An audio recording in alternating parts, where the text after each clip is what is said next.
প্রিয়ন, কেমন আছো তোমরা সকলে? আশা করছি ভালো আছো।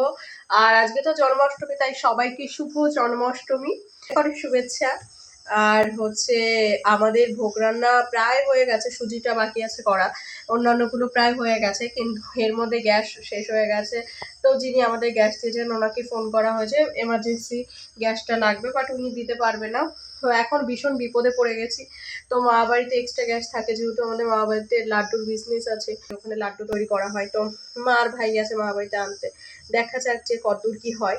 তারপর সবাইকার জন্য লুচি টুচি করা বাকি আছে, তো গ্যাস আনতে গেছে, তো এসে তারপর আনবে। আর আমি একটু ঠাকুর ঘরটা সাজাবো, তোমাদের দেখাবো যে ঠাকুর ঘরটা মানে এখনো কমপ্লিট হয়নি, বেলুন টেলুন দিয়ে সাজাতে হবে। ভাই আসবে, তারপর ভাই আসবে। এটা সকালবেলা মা পুজো করছে, আর একটা খাট কিনে নিয়ে আসা হয়েছে গোপালের জন্য, তো সেটা ভাই একটু ঠিকঠাক করে দিচ্ছিল। আর আমার কিন্তু আগের দিন ভেবেছিলাম যে সমস্ত কিছু গুছিয়ে রাখবো কাজবাজ, কিন্তু কোনো কিছুই গুছিয়ে রাখা হয়নি, মারও হয়নি, মাও সময় পায়নি, আমিও পাইনি সময়। তো আজকে যা কাজবাজ করার সব কিছু করবো।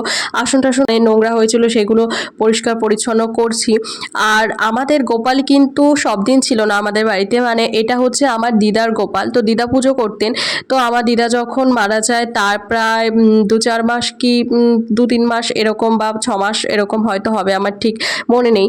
ঠিক তখন আমার দিদা আমাদের গোপালটা দিয়ে যায়, এবং দিদা যখন অসুস্থ ছিলেন তখন তো দিদা পুজো করতে পারতেন না, তখন সেই কারণেই আর কি দিদা গোপালটা আমাদের দিয়ে যায়। তো সে তখন থেকেই গোপাল পুজো হয় আমাদের বাড়িতে। এই 5-6 বছর ধরে, দিদা মারা যাবার পর 5-6 বছর ধরে হচ্ছে পুজোটা। আর এই দিনটা তো ভীষণ স্পেশাল। তো বেলুন দিয়ে ঘরটাকে সুন্দর করে সাজাবো। তো এই আর কি। আর গোপালের জন্য জামা ঠামা আনা হয়েছে, কি কি আনা হয়েছে সরঞ্জাম, পুজো যা যা লাগে, তোমাদের বাড়িতে যাতে গোপাল আছো বা জানো, তো সেগুলোই জিনিসপত্রগুলো তো সব কিছু তোমাদের দেখাবো। আর আমি কিন্তু একদম সিম্পল, মানে একটা জাস্ট নাইটি পরে আছি, বাড়িতে যেভাবে থাকে একদম, মাথা ফাথা কিচ্ছু আসায়নি।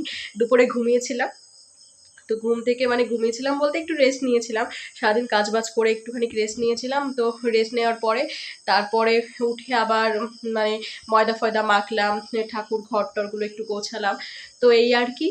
তো চলো পরে আবার তোমাদের সঙ্গে কথা হচ্ছে। আগের বার তবু একটু শাড়ি পরেছিলাম, এবার সেগুলো করার সময় পাইনি, কারণ অনেক কাজ করতে হয়েছে। ভাই এদিকে বেলুন ফোলাচ্ছিল যাতে ঘরটা একটু ডেকোরেশন করে, আর এইদিকে দেখো একটা বক্সে গানও চালানো ছিল, তো গানটা আমি শোনাতে পারবো না যেহেতু ভিডিওতে কপিরাইট চলে আসবে। এখানে সুজি টুজি অনেক কিছু করা ছিল, পুচকিগুলো এসছিল আমাদের বাড়িতে পুজো দেখার জন্য। তো যদিও পুজোটা তো 12টার সময় শুরু হবে, সেই কারণে পুজো দেখতে পারিনি। আর এদিকে দেখো গোপালের জামা, স্নান করানোর জিনিসপত্র, তারপরে তোমার যেসব মুকুট টুকুট মালা থাকে। আর এদিকে চলে আসলাম আমি রান্নাবান্নার দিকে। এদিকে দেখো সুজি টুজি করা আছে সবাইকার জন্য, আর ঠাকুরের ভোগ তো সবার আগেই মা করে তুলে রেখেছে। এখানে লুচি ভাজা হচ্ছে, তো সব কিছু কাজবাজ কমপ্লিট করে রাত 12টার সময় আমার মা পুজোতে বসে পড়লো। আর আমি কিন্তু মায়ের পাশে বসেছিলাম, পাশে বলতে খাটে বসেছিলাম। এখানে দেখো নাড়ু, সুজি, বোঁদে, মিষ্টি, তালের বড়া, মানে পায়েস, তারপরে তোমার ফল, অনেক কিছুই আছে, প্রসাদ ছিল।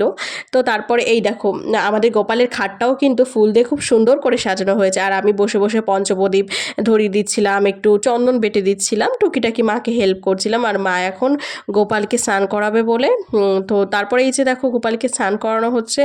তো গপুকে স্নান করানো হয়ে যাওয়ার পর গপুর গায়ে পাউডার ঠাউডার দিয়ে সমস্ত কিছু দিয়ে তারপর গপুকে এই যে বসানো হয়েছে। তারপরে গপুর গায়ে না কি যেন একটা, এটা কি বলে জানি না, একটা সুগন্ধি টাইপের কিছু একটা হবে, দেওয়া হলো। তারপর গপুকে জামা টামা পরিয়ে মা কিন্তু আরতি করছে। এইদিকে মা তো পুজো করছে, আর আমি পাশে বসে পুজো দেখছিলাম, মানে মায়ের সঙ্গে ছিলাম রাত জেগে। আমার ভাই কিন্তু তখন ঘুমিয়ে পড়েছে।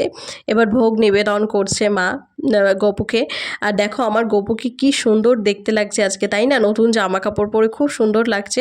মায়ের পুজো কমপ্লিট হয়ে গেলে মা গীতা পাঠ করছে, আর গীতা পাঠ তো আমার মা প্রতিদিনই করে। তো পুজো টুজো হয়ে গেছে, তারপরে এই যে প্রসাদ খাচ্ছি, আর গোপালকে ঘুম পাড়িয়ে দেওয়া হয়েছে। এবার পরদিন সকালবেলা সবাই প্রসাদ টসাদ দিতে এসছে, যেহেতু রাত 12টার সময় পুজো হয়েছে, সেই সময় তো আর কেউ আসতে পারে না। আর এইদিকে দেখো এইটা হচ্ছে আমার দাদু আর বোন, তো আমার দাদু আর বোনও প্রসাদ খেতে এসছে, আর সবাইকার জন্য প্রসাদ নিয়ে যাবে। আমাদের এপাড়া ওপাড়া বাড়ি, মামা বাড়ি আর আমাদের বাড়ি খুবই কাছাকাছি। আর ও দেখো ভিডিও করছিলাম বলে বারবার মুখটা ঢাকছিল, বুঝতে পারছিল। ওষুধ দেওয়া হয়ে গেছে, এবং এখানে দেখো পনিরের তরকারি রান্না করা হচ্ছে, কারণ গোপালকে অন্নভোগ দেওয়া হবে। তো গোপালকে এখানে দেওয়া হয়েছে ভাত, মুগ ডাল, 5 রকম ভাজি আর পনিরের সবজি। এটা দিয়ে আমরা দুপুরে লাঞ্চটা করলাম। ভিডিও ভালো লাগলে ভিডিওটাকে লাইক করো, কমেন্ট করে জানিও কেমন লাগলো। তুমি যদি আমাকে ইউটিউবে দেখো, চ্যানেলটাকে অবশ্যই সাবস্ক্রাইব করো। আবার দেখা হচ্ছে নতুন ভিডিওতে। ফেসবুকে দেখলে অবশ্যই পেজটিকে ফলো করো। আজকের মতো টাটা।